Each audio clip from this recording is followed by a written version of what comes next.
Hi, a very good day to everyone. Today, we would like to present on a topic related to a common eye condition, which is ocular motility. Ocular motility refers to the eye's ability to move and track objects smoothly, accurately, and in coordination with the brain. It involves six extraocular muscles that control our eyes' movement in different directions, allowing us to focus, follow moving objects, and maintain a stable vision. Ocular motility assessment help identify any abnormalities which can affect vision and depth perception. These assessments are crucial in diagnosing and managing various visual and neurological conditions. The type of ocular motility that has been identified are Hisper test, extraocular muscle test, fixation test, pursuit test, saccade test, and cover test. The Hisper test is a simple clinical procedure used to evaluate eye alignment and detect strabinescence. In this test, a light source is directed at the patient's eyes and examiner observes the reflections of the light on the cornea. A normal test shows the corneal light reflects centered at both pupils, indicating proper eye alignment. If the reflect appears off-center in one eye, it may indicate a deviation, suggesting strabinescence.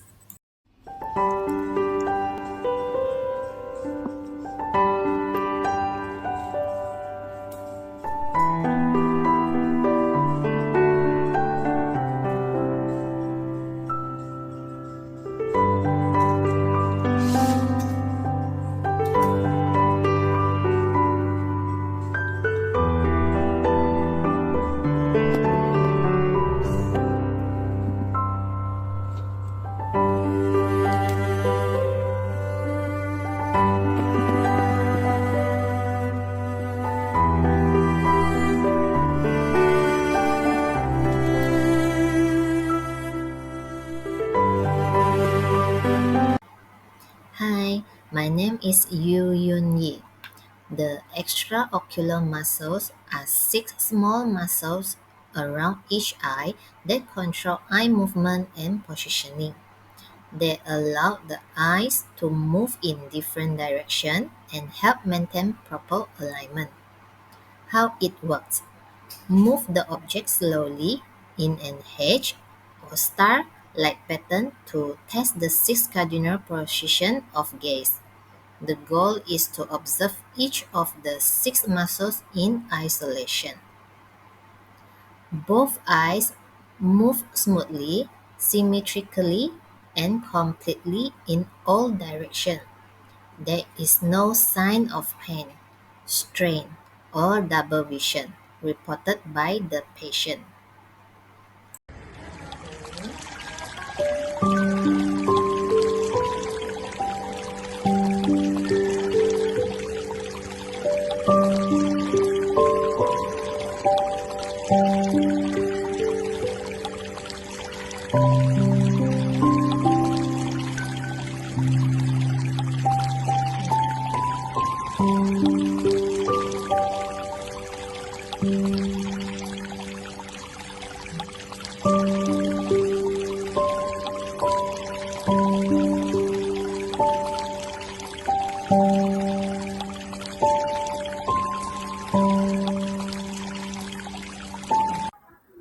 Hi, I'm Lim Boon Yong. It's about the fixation test. The fixation test is a basic component of the ocular motility exam used to assess the ability of the eyes to fixate on and follow a target. It's a simple test that can reveal a lot about the underlying health and function of the eye muscle and nerve, and how it works. Move the object slowly in a different direction, horizontally, vertically, and diagonally. The goal is to observe the patient's eyes movement for any sign of difficulty fixating on the target. For normal fixation, the eye should be able to smoothly and accurately follow the target in all directions. At normal fixation, any difficulty fidgeting the target may indicate a problem with the eye muscle, nerve, or the area of the brain. It could be due to the various conditions like strabismus, cranial nerve functions, thyroid eye disease, brain tumor, and myasthenia gravis.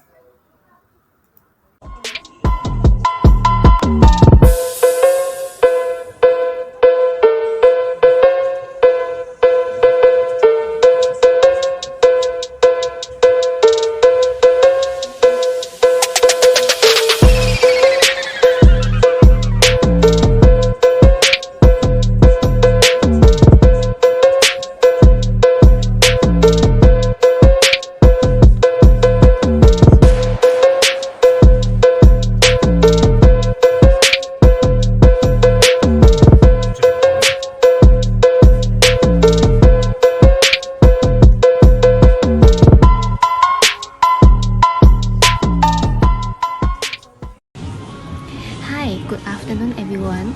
My name is Vicky Wong Lee Vong. I will explain on the Persuade test. The Persuade test assesses a patient's ability to smoothly track a moving target with their eyes without moving their head. Commonly used is eye exam to check for proper eye movement and condition. During the test, the patient is asked to follow a slowly moving object like a pen light with their eye. Move target horizontally, vertically, and rotate target in circular motion. Test smoothly tracking in all directions. This test assesses the eye's ability to follow a moving target smoothly. It evaluates the smoothness, accuracy, and coordination of eye movement, which is important for tracking moving objects. Smooth purchase is mainly controlled by the brain, so abnormality may indicate neurological issue. Next video, I will explain on how to perform the Persuade test.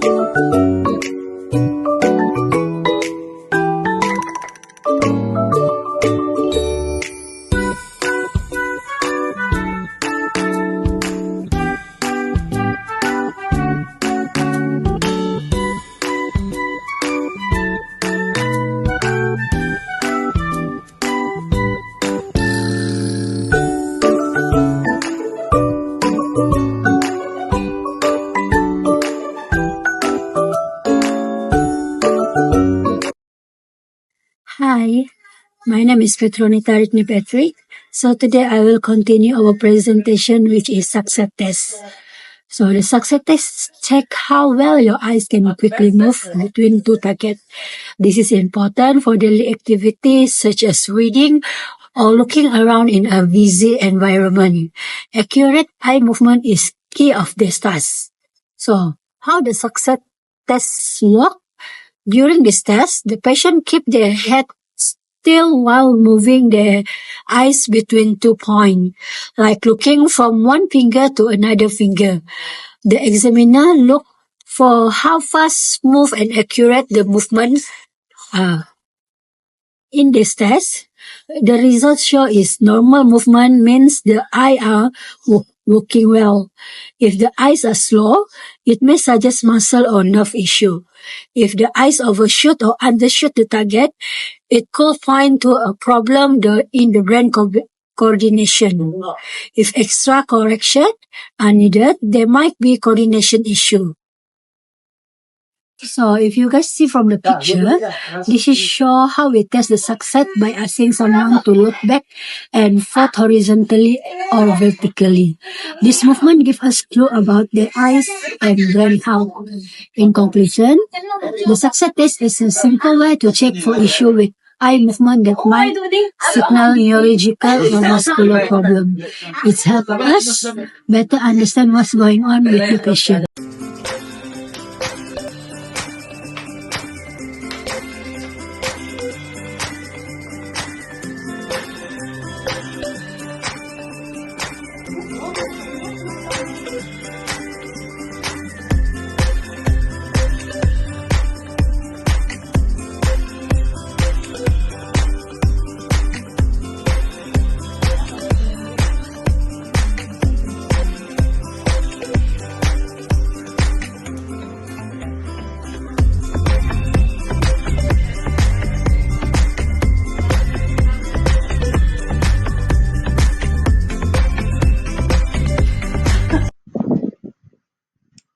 Another type of ocular motility test is the cover test.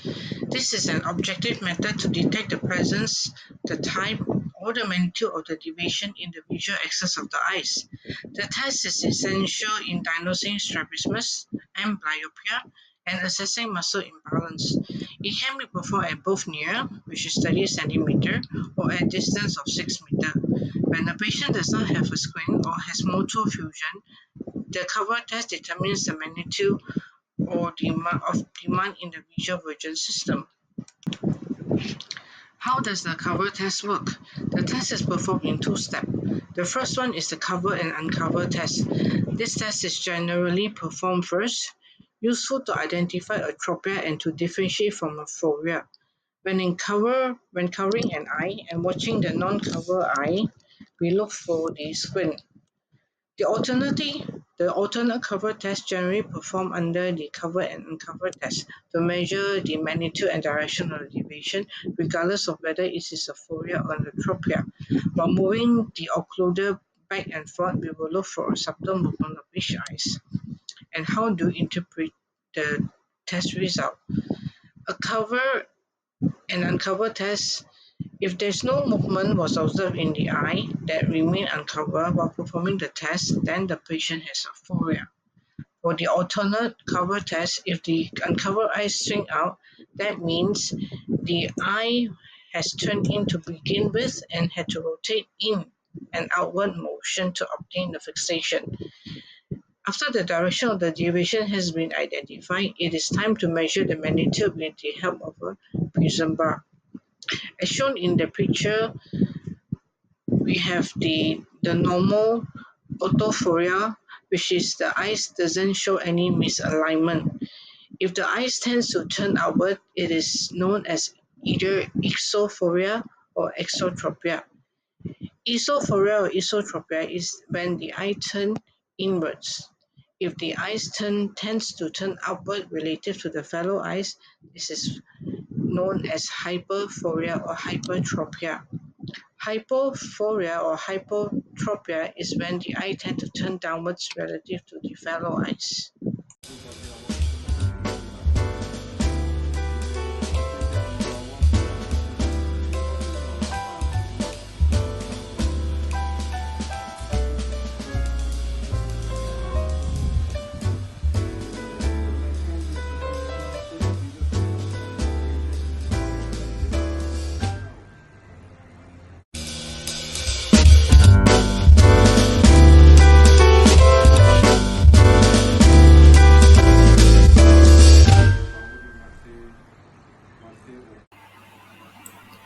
Ocular motility disorder refer to conditions that impair the normal movement of the eyes.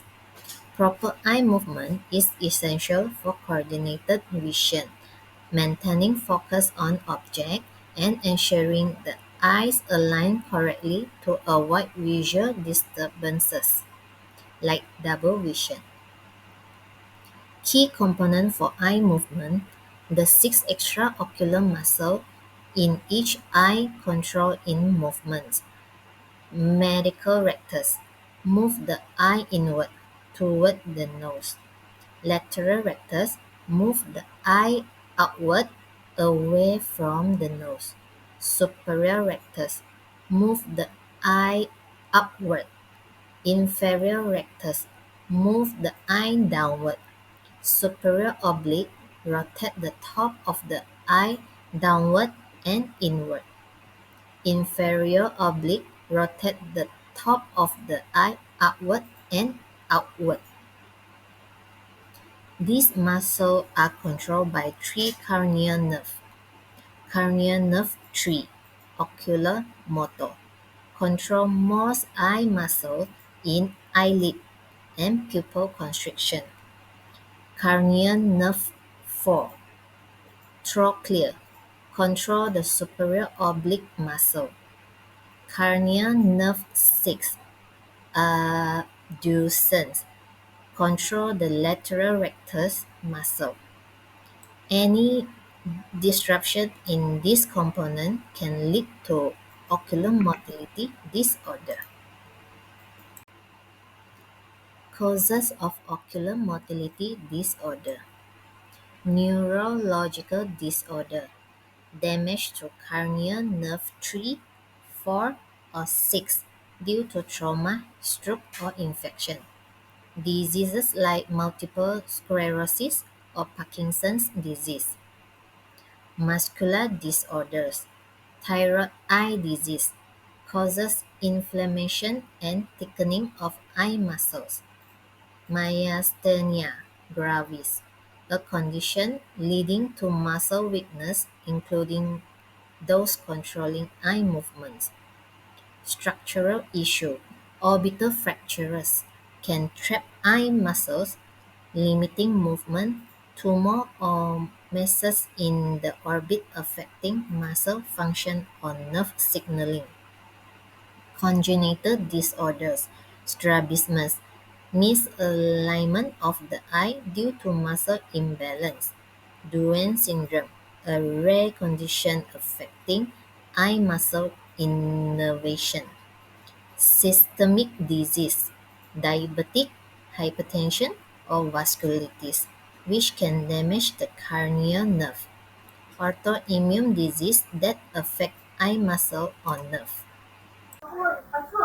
Common types of ocular motility disorder: strabismus, a misalignment of the eyes where one eye may turn inward, outward, upward, or downward, leading to issues with depth perception or double vision. Nystagmus, eventually it means eye movements that make it difficult to focus steadily on objects, often causing blurred vision. Diplopia, seeing two images of a single object, either side by side, horizontal diplopia, or one above the other. Vertical diplopia often occurs due to misalignment of the eyes and can vary depending on the direction of gaze. Cranial nerve palsy. The third, fourth, and sixth cranial nerve control specific eye movements. When one of these nerves is damaged due to trauma, infection, stroke, or other conditions, it can result in limited or restricted eye movement and double vision. Interclear ophthalmoplegia, a neurological condition where horizontal eye movement conditions is impaired. Good afternoon everyone, my name is Wong Li Fong. I will continue present on treatment for ocular motility disorder. Treatment for ocular motility disorder depends on the specific condition and its underlying causes. Common treatment included first, corrective lenses. For disorder like convergent insufficiency, glasses with prism lens may help align the eyes and improve focusing. Second is vision therapy. This involves eye exercise designed to strengthen eye muscle, improve coordination, and enhance the brain's ability to process vision information. It is commonly used for conditions like strabismus or convergent insufficiency. Next is surgery. Surgery intervention in case where the eye muscles are not functioning properly, like strabismus or certain type of diplopia.